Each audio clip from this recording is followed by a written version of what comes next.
now proceed to the next topic, that is the next chapter. So we're going to cover now simple strain. So this chapter takes off from our first chapter, which is the simple stress. So as a principle, we have learned that in a certain material or structural member,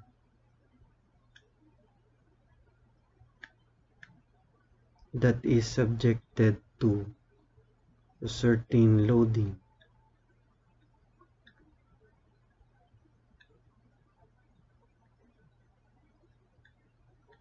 say this loading is P,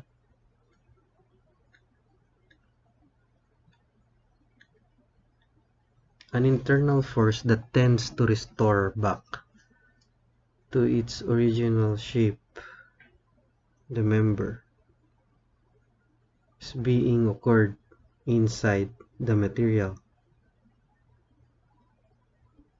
See,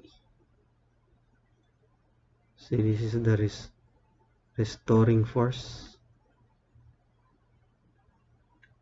inside the material that is acting oppositely directed to this external force. And we have actually learned that this is sigma is equal to P over A. So this is the simple stress, and it is called as unit load.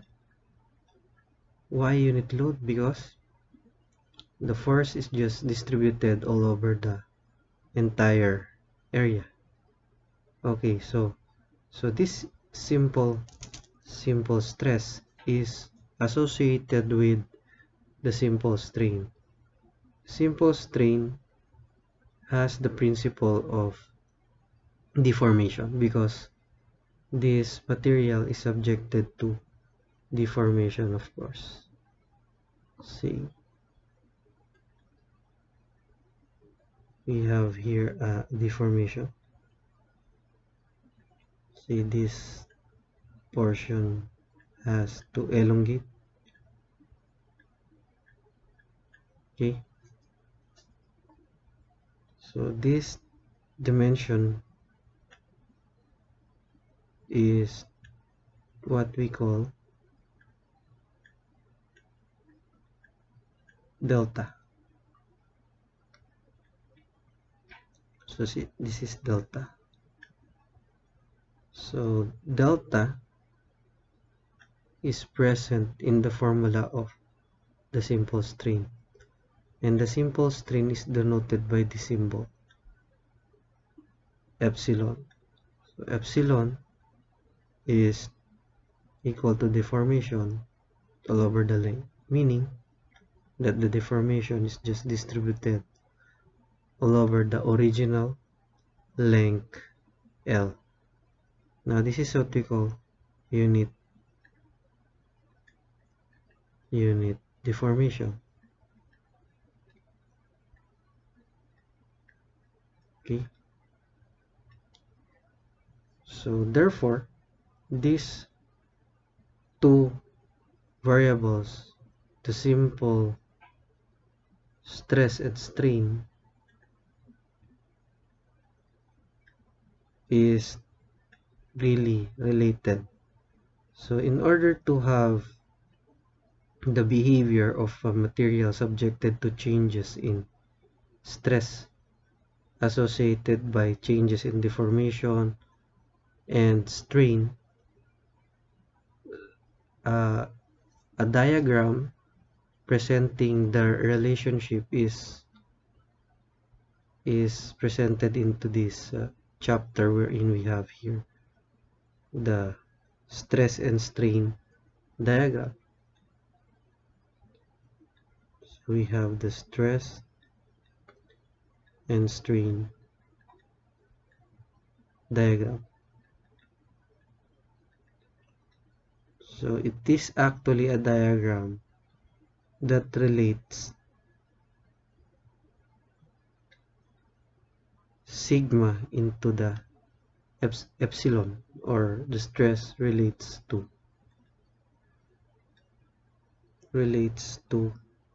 what we call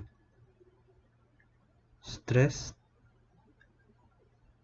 versus the strain. So when we apply a loading, there is a corresponding deformation, a corresponding stress, and a corresponding strain. So those results are obtained experimentally and plotted into this diagram, and then eventually the behavior would be fully understood of this stress and strain diagram. So now I'm going to direct you to a short video for you to understand the full principle of stress and strain diagram.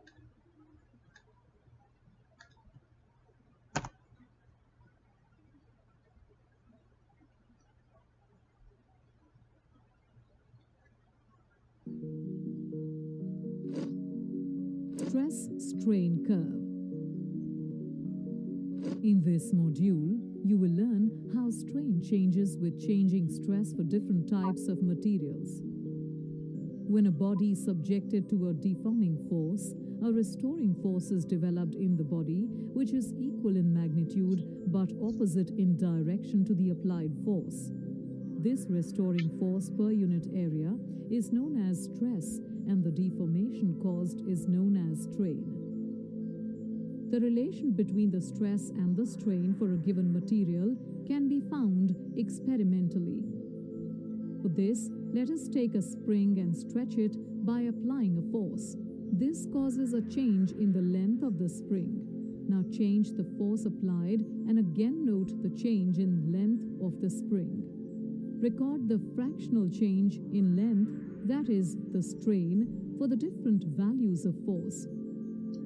Plot the graph between the stress equal to the applied force per unit area and the strain produced. The curve so obtained helps us to understand how a given material deforms with increasing loads of force. From the graph, we can see that in the region between O to A, the curve is linear. In this region, Hooke's law is obeyed. That is, stress and strain are directly proportional. That is, with increase in force or stress, the strain also increases. The body regains its original dimensions when the applied force is removed. In this region, known as elastic region, the solid behaves as an elastic body. In the region from A to B, stress and strain are not linearly proportional. In spite of that, the body returns to its original dimension when the load is removed. The point B in the curve is known as yield point, also known as elastic limit, and the corresponding stress is known as yield strength. So in this, yield strength is actually the point where if we go beyond that one, the permanent set will occur. But below this curve, below this yield strength, or below this B, the boundary below that one is that the material has the tendency to be restored back or regain its original length. So again, there will be no permanent set on it. Yield strength actually on our first chapter was discussed as the allowable. So we do not want to exceed the allowable, because once we have exceeded that one, we will be having a permanent deformation that is leading to the fracture of the material. Okay. Sy of the material. If the load is increased further, the stress developed exceeds the yield strength and strain increases rapidly even for a small change in the stress. It is represented by the curve BD. When the load is removed, say at some point C between B and D, the body does not regain its original dimension. In this case, even when the stress is zero, the strain is not zero. The material is said to have a permanent deformation or permanent set. This deformation is said to be plastic deformation, and this region is said to be plastic region. The point D on the graph is the ultimate tensile strength, SU, of the material. Beyond this point, additional strain is produced even by a reduced applied force, and fracture occurs at point E. If the ultimate strength and fracture points D and E are close, the material is said to be brittle.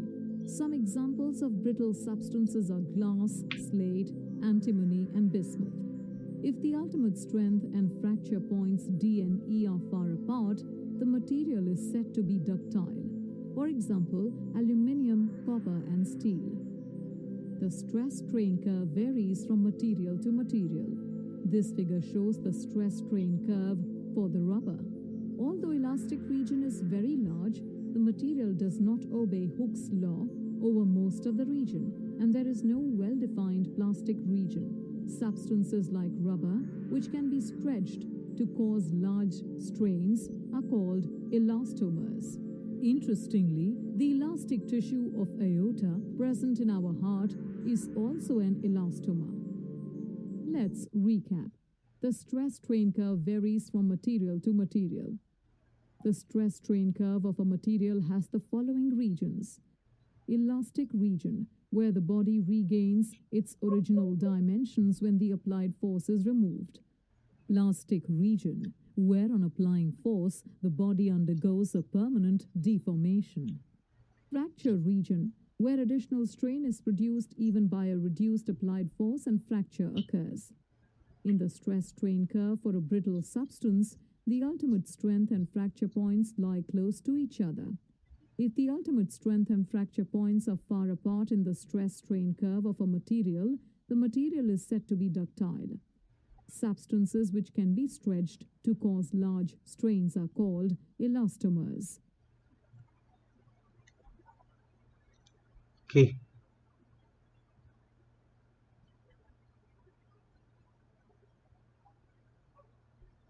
So for that, we have understood the stages of the stress and strain diagram.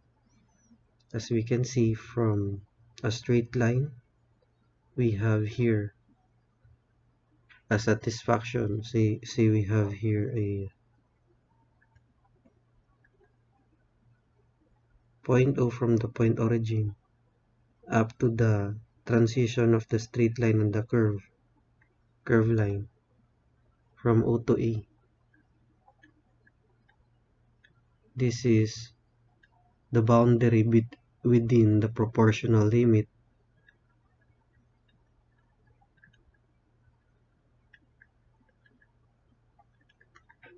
wherein it obeys Hooke's law. Okay.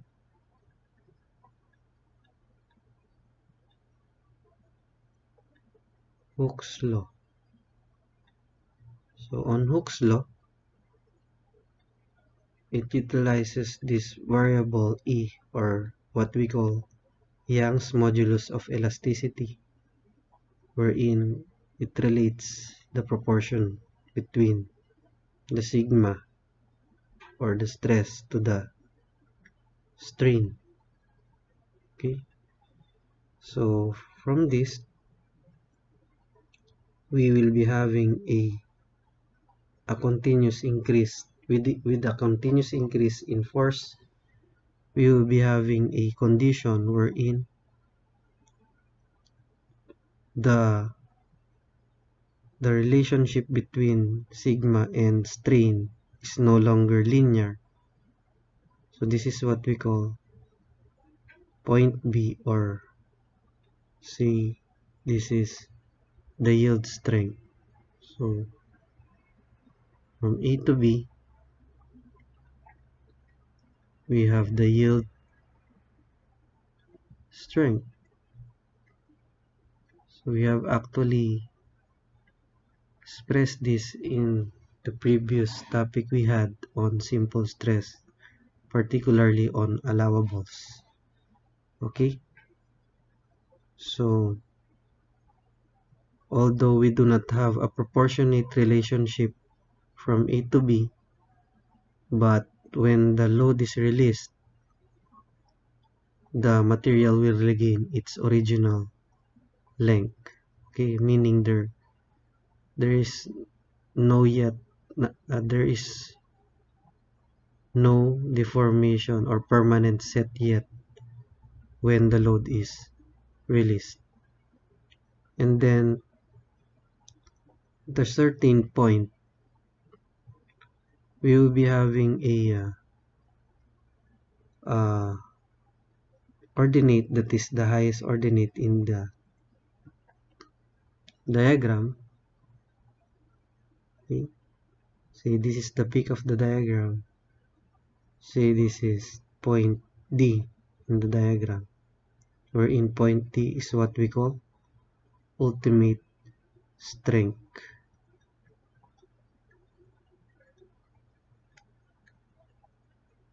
Ultimate strength.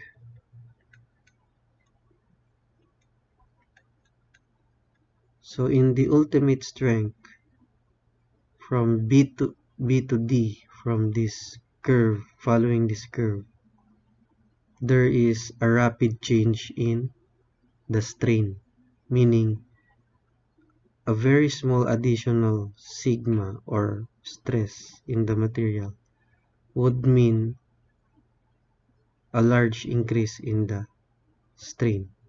Okay, so D now is the highest point of the ordinate or the ultimate strength at until it will reach the fracture point, the fracture point E, wherein the fracture point could be closer to D or could be away, considerably away from D. So as mentioned in the video a while ago, if E is closer to that of D, the failure is brittle. So if E is considerably far from D, we have a ductile failure. So there are two failure. We have the brittle failure and the ductile failure. So we wanted that our material could be in the ductile failure because it will produce more strain before it will fail, before it will fracture. So as an example for the brittle failure, we have concrete, glass, slate, etc. And for the ductile failure, we have aluminum, could be copper, or it could be steel, the most commonly used material in engineering structures. So, as an additional information, the video a while ago emphasized that within the proportional limit, the area under it is the elastic region. Okay, so in this chapter, let us indicate that the area bounded by this area within the straight line is what we call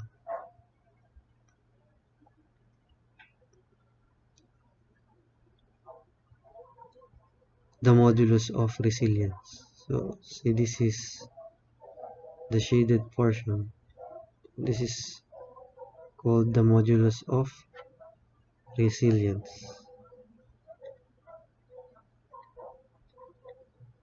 Modulus of resilience. Why? This is called as such because the material could still tolerate the stress that even if the load is released or if the body is unloaded, it will regain its original position. So another additional info is when we have the area bounded by the whole curve, that is what we call modulus of toughness. So let me shade that one. So the whole area covered by this curve is called modulus of toughness.